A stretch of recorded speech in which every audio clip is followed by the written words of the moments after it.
بسم اللہ الرحمن الرحیم۔ السلام علیکم ورحمۃ اللہ وبرکاتہ۔ وہ بتا رہی تھی محبت کی شادی تھی، ہم سفر کزن تھا۔ محبت بے پناہ تھی لیکن مجھ میں غرور بہت تھا۔ میں کسی سے لگا کر نہیں رکھتی تھی، میں چاہتی تھی میں گھر میں حکمرانی کروں۔ میرا شوہر اسد مجھے بے پناہ محبت کرتا تھا، وہ میرے بنا سانس بھی نہیں لے سکتا تھا۔ میری خالہ جو میری ساس تھی وہ مجھے ایک دن سمجھانے لگی، دیکھ سونیا، یہ گھر تمہارا ہے، تم اس گھر کی مالکن ہو، پھر کیوں سب کے ساتھ ایسا سلوک کرتی ہو؟ میں غصے سے بولی، خالہ دیکھو، میں بس اتنا چاہتی ہوں میں اور اسد جو مرضی کریں، جہاں مرضی جائیں، آپ کو ہمارے معاملات میں بولنے کی اجازت نہیں ہے۔ خالہ خاموش ہو گئی۔ میں سب کے ساتھ بدتمیزی سے پیش آتی تھی، مجھے اپنے اور اسد کے سوا کچھ نظر کہاں آتا تھا۔ اسد مجھے کبھی کبھی سمجھاتا تھا، سونیا تم کو کیا ہو گیا ہے، تمہارے لہجے میں اس قدر نفرت کیوں ہوتی ہے؟ میں اسد کو اپنی میٹھی باتوں میں الجھا دیتی، میں اس قدر مطلبی تھی، کسی کی کبھی پرواہ ہی نہیں کی۔ خالہ سے بات کرنا چھوڑ دی۔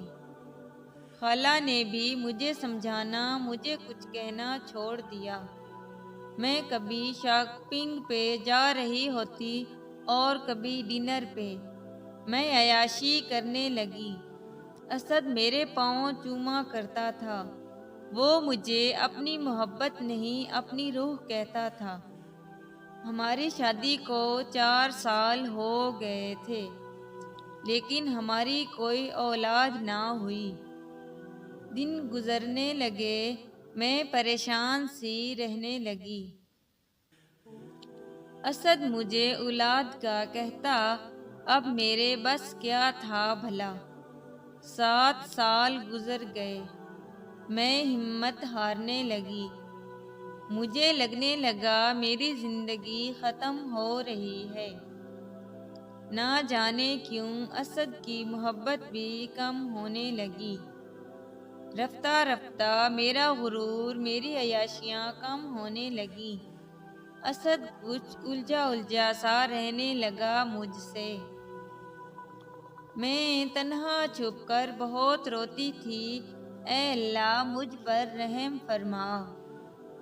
ایک دن میں نے دیکھا میری محبت، میرا اسد، میرا ہم سفر، میری دنیا، وہ فون پہ کسی لڑکی سے بات کر رہا تھا۔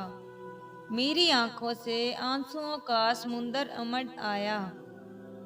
وہ لمحے یاد آئے جب اسد میرے پاؤں چوم لیتا تھا، اور آج اسد کی باتیں اور محبت محدود ہو کر رہ گئی۔ میرے اندر کا دیا بجھنے سا لگا۔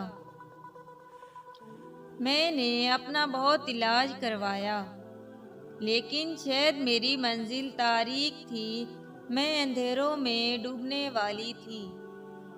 پھر ایک دن اسد میرے پاس بیٹھا تھا، میرے سامنے موبائل کیا، ایک لڑکی کی تصویر دکھائی۔ سونیا کیسی ہے یہ؟ میرے حلق سے آنسو اترنے لگے۔ میں آہستہ سے بولی، بہت پیاری ہے۔ اسد مسکرایا، میں اس سے بہت جلد نکاح کر رہا ہوں۔ 12 سال گزر گئے ہیں ہماری شادی کو، میں اب اور وقت ضائع نہیں کر سکتا۔ میرے سامنے بیٹھا وہ اس لڑکی سے محبت بھری باتیں کرنے لگا۔ مجھے یوں لگا جیسے کسی نے میرے جسم کا ایک ایک ٹکڑا کاٹ دیا ہو۔ میری سانس رکنے لگی، میں نے خود کو سنبھالا، کمرے سے باہر آ گئی۔ خالہ جن سے میں بات کرنا گوارا نہ کرتی تھی، میں نے خالہ کی جانب دیکھا۔ خالہ میری سرخ آنکھوں میں دیکھ کر بولی، کیا ہوا؟ اللہ خیر کرے۔ میں خالہ کے پیروں میں گر گئی۔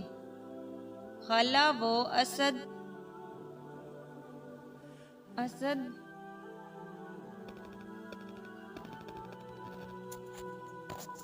خالہ نے مجھے سنبھالا۔ کیا ہوا اسد کو؟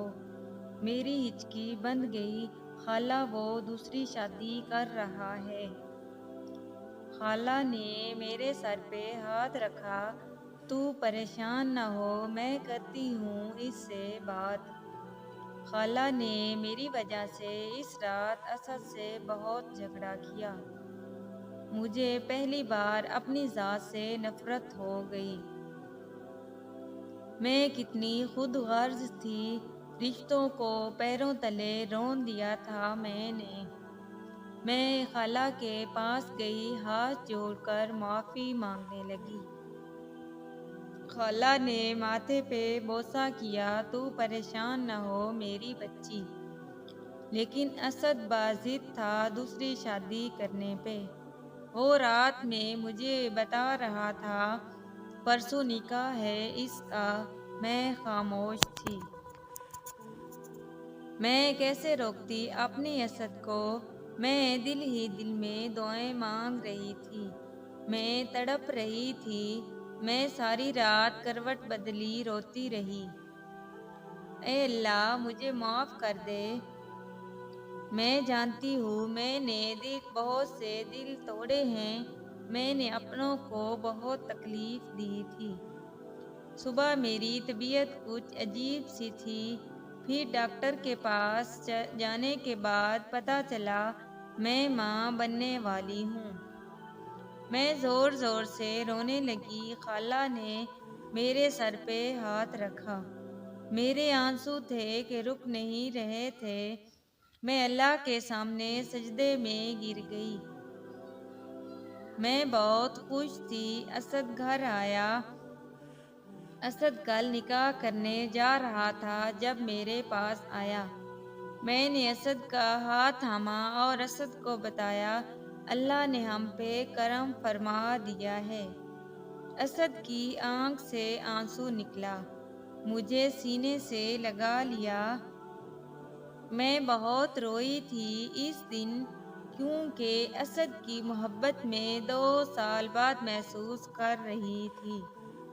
میں اسد کی باہوں میں ایک چیز سیکھ گئی تھی، جب ہم خود غرض ہو جاتے ہیں، جب ہم کسی کا دل توڑتے ہیں، کسی کو تکلیف پہنچاتے ہیں، نفرت کی آگ جلاتے ہیں، تو دوسروں کو دیے ہوئے آنسو ہمارے لیے کسی نہ کسی کی سزا ضرور بنتے ہیں۔